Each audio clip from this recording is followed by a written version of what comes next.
Hello everyone, आज के इस वीडियो में हम लोग बिजनेस स्टडीज़ का क्लास 12th का लेसन 4 प्लानिंग, जिसका हिंदी नियोजन है, उस चैप्टर को हम लोग कवर कर रहे थे। ये इसका पार्ट 4 है और पार्ट 3 में हमने ऑब्जेक्टिव ऑफ प्लानिंग अर्थात प्लानिंग के उद्देश्य के बारे में मैंने डिस्कस किया था। और इस वीडियो में हम लोग नियोजन के लाभ अथवा महत्व अथवा आवश्यकता, एडवांटेजेस और इम्पोर्टेंस और नीड्स ऑफ प्लानिंग के बारे में जानेंगे कि नियोजन करने से किसी भी व्यवसाय या किसी भी उपक्रम के जो मैनेजर है किसी भी संस्था का, उसको क्या क्या बेनिफिट मिलता है पहले से प्लान बनाने का।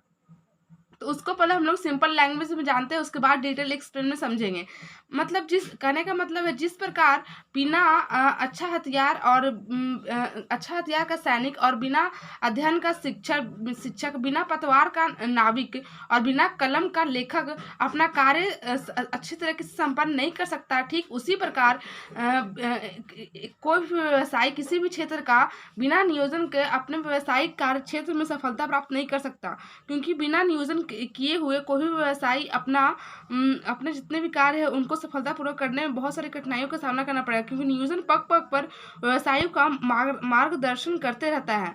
तो नियोजन बहुत ही आवश्यक है व्यवसाय के लिए। अगर नियोजन नहीं होगा तो अगर मैनेजमेंट का फर्स्ट फंक्शन ही परफॉर्म नहीं किया जाएगा इन्वायरमेंट में, व्यवसाय में, तो अगला और भी फंक्शन जो है, ऑर्गेनाइजिंग, डायरेक्टिंग, कंट्रोलिंग, वो सब भी परफॉर्म नहीं किए जाएंगे। और नियोजन के द्वारा ही और सभी जो मैनेजमेंट के जो फंक्शन है उसको प्रारंभ करने में हेल्प मिलता है।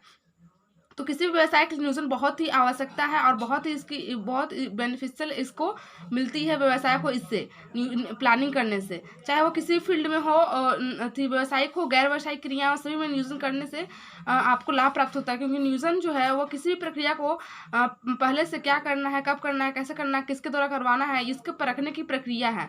तो चलिए हम लोग इसका डिटेल में एक्सप्लेन समझते हैं। जिस प्रकार बिना उपयुक्त हथियार के सैनिक, बिना अध्ययन के शिक्षक, बिना पतवार के नाविक तथा बिना कलम के लेखक अपना कार्य संपन्न नहीं कर सकता है। हम कह सकते हैं अगर जो सैनिक है उस पर उपयुक्त हथियार नहीं है तो वह लड़ नहीं सकता है कुरुक्षेत्र या मैदान में। और जिस प्रकार और बिना अध्ययन के शिक्षक, अगर उसको पढ़ाना ही नहीं आएगा तो वो शिक्षक क्या कह रहा है, वो मतलब क्या पढ़ाएगा बच्चा लोग को। और बिना पतवार, और पतवार ही नहीं आएगा तो नाविक का तो नाव डूब ही जाएगा बीच मझधार में, बीच नदी में। इसका नाविक के जो है वो पतवार उसको बहुत ही हो सकता है, और लेखक का जो है उसका कलम बहुत हो सकता है। अपना कार्य तभी संपन्न कर सकते जब उसके एक दूसरे से जुड़े हुए हैं। अगर वो नहीं रहेगा तो वो संपन्न नहीं कर सकेगा। ठीक उसी प्रकार बिना नियोजन के व्यवसायी सफलता की कामना कर ही नहीं सकता है।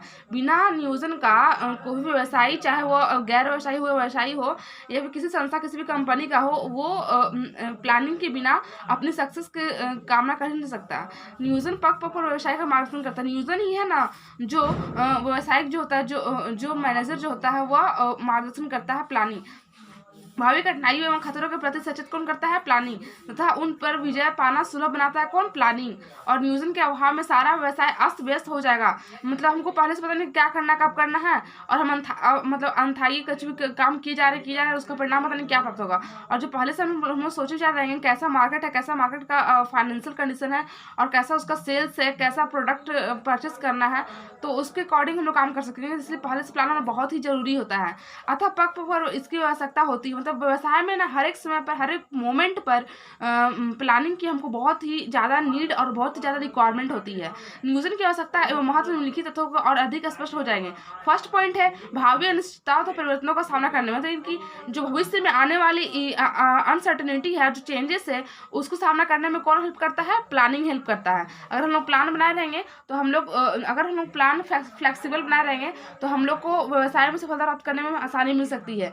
यदि भविष्य निश्चित होता है और तथा उसमें किसी प्रकार के परिवर्तन की संभावना नहीं होती है तो नियोजन की आवश्यकता ही नहीं होती। सही बात है। अगर भविष्य निश्चित रखे तो हमको नियोजन करने की आवश्यकता ही नहीं होती है। एक बार कार्य प्रणाली निश्चित करने के पश्चात सदा उस पर चला जा सकता था। सही बात है। एक बार हम लोग प्लानिंग कर लिए कि हाँ ये करना है और बस उसी पर हमेशा हमेशा चलते रहना है, किंतु वास्तव में ऐसा नहीं होता। क्योंकि जो इन्वायरमेंट है वो हमेशा चेंजेस आते रहते हैं, उसमें नए नए प्रॉब्लम्स क्रिएट होते रहता है, और उनका सोल्यूशन ढूंढना ही व्यवसाय का प्रमुख कार्य होता है, जिससे कि व्यवसाय अपना सक्सेसफुल हासिल कर सके और अपना जो बिजनेस का जो ऑब्जेक्टिव है उसको अचीव कर सके। तो उसके लिए एक जोरदार प्लानिंग की आवश्यकता होती है, जो कि आने वाले भविष्य में और जो बदलते परिस्थितियों के अकॉर्डिंग वो अपना निर्णय चेंज कर सकते हैं और भविष्य का जो लाभ है उनको प्राप्त हो सके। भविष्य तो सदा ही अनिश्चित एवं परिवर्तनशील रहा है। इस अनिश्चितता एवं परिवर्तनशील का सामना करने के लिए नियोजन की आवश्यकता पड़ती ही पड़ती है। व्यवसाय संबंधी कोई जैसे तत्व प्रतिस्पर्धा हो गया, कॉम्पिटिशन हो गया, कैश की स्थिति, ठीक है, उत्पाद की मांग, उत्पादन क्षमता, लागत व्यय, मतलब कॉम्पिटिशन हो गया, या फिर मतलब कैसा कंडीशन है कैश का, फिर से कैसा प्रोडक्ट का डिमांड है, कैसा उसका प्रोडक्शन का कैपेसिटी है, कैसा उसका कॉस्ट है। राजकीय नीति, हड़ताल एवं तालाबंदी आदि निश्चित अथवा परिवर्तनशील नहीं होता है। इसके अतिरिक्त अन्य भौतिक जोखिमों को भी आशंका होती है, जैसे कि बाढ़ का आना, भूकंप का आना, ये सब मतलब मतलब अनजाने में कब कब आ जाएगा सडनली पता ही नहीं चलता है। और अग्निकांड का होना था, तूफान और आदि का आना, ये सब भविष्य की बातें हैं। अगर आई तो उसके लिए व्यवसाय को तैयार रहना पड़ता है। इन अनिश्चितताओं अथवा परिवर्तनशील परिस्थितियों का सामना करने के लिए नियोजन के रूपी अस्त्र का होना परम आवश्यक है। नियोजन जो है एक अस्त्र का रूप बन जाता है एक व्यवसाय के लिए, व्यवसाय को सफलता से चलाने के लिए। दूसरा पॉइंट है एकता एवं समन्वय स्थापित करने के लिए। नियोजन जो है ना वह सभी व्यवसायों में, सभी मैनेजमेंट के अंतर्गत सभी सबऑर्डिनेट के बीच कोऑर्डिनेशन अर्थात तालमेल बिठाता है। उपकरण द्वारा निर्धारित लक्ष्यों की प्राप्ति के लिए विभिन्न क्रियाएं संपन्न किया, जैसे बहुत सारी एक्टिविटी परफॉर्म की जाती है। इन क्रियाओं में मध्य जब तक एकता और समन्वय स्थापित नहीं किया जाएगा तब तक लक्ष्य पर पहुंचना कठिन होगा। सही बात है। अगर इनमें क्रिया के मध्य एकता नहीं होगा, समन्वय नहीं होगा, तो वो लक्ष्य तक पहुंचना बहुत ही कठिन होगा। विभिन्न प्रकार की क्रियाओं को प्रभावी एकता और समन्वय स्थापित करने का यह कार्य नियोजन द्वारा संपन्न किया जाता है। तीसरा पॉइंट है उपलब्ध साधनों का सिस्टम उपयोग करने, जितना भी रिसोर्सेस है उसका बहुत मैक्सिमम यूटिलाइज करके जो बिजनेस का जो गोल है उसको अचीव करना। उसका नियोजन विभिन्न क्रियाओं में एकता और समन्वय स्थापित करने में सहायक होता है, जिसके परिणाम स्वरूप उपलब्ध साधनों का सिस्टम उपयोग किया जाना संभव हो पाता है। 4 पॉइंट है मनोबल एवं प्रेरणा में वृद्धि करना। मतलब जो प्लानिंग के द्वारा ही जितने भी सब ऑर्डिनेट है, जितने भी वर्कर है, उनको मोटिवेट किया जाता है। एक अच्छी योजना संगठन के प्रत्येक स्तर पर कर्मचारियों को भागीदारी का प्रोत्साहन देती है, मान्यता देती है कि कार्यों के बारे में जानकारी देती है और प्रेरणात्मक मजदूरी प्रति लागू करने के लिए बल देती है, साथ उसको प्रमोशन करने की भी उसमें लागू करने की सहमति देती है। फलतः कर्मचारियों को मनोबल एवं अभिप्रेरणा में वृद्धि होती है। 5वां पॉइंट है नियंत्रण में सुविधाजनक बनाने के लिए। नियोजन के अंतर्गत प्रत्येक प्रबंध अपने अधीनस्थों की प्रक्रिया पर सर्वोत्तम ढंग से नियंत्रण स्थापित करने का प्रयत्न करता है। नियोजन को प्रभावी बनाने के लिए नियोजित ढंग से अधीनस्थों की क्रियाओं के माप को भी कर सकता है, और यही नहीं बजट भी नियोजन का एक अंग है और साथ ही यह नियंत्रण का भी एक अंग है। फिर 6वां पॉइंट है उतावले निर्णय को रोक लगाने के लिए। नियोजन उतावले निर्णय हस्टी डिसीजन पर रोक लगाता है। लुइस ए एलन के अनुसार नियोजन के माध्यम से उतावले निर्णय और अटकलबाजियों को समाप्त किया जाता है। जैसे कि बहुत जल्दी निर्णय लेना, वैसा नहीं, प्लानिंग के द्वारा हम अच्छे से सोच विचार कर निर्णय लेते कितना बेनिफिट होगा, कितना लॉस होगा। तो इससे हम लोग को बिजनेस को अच्छा बेनिफिट होता है।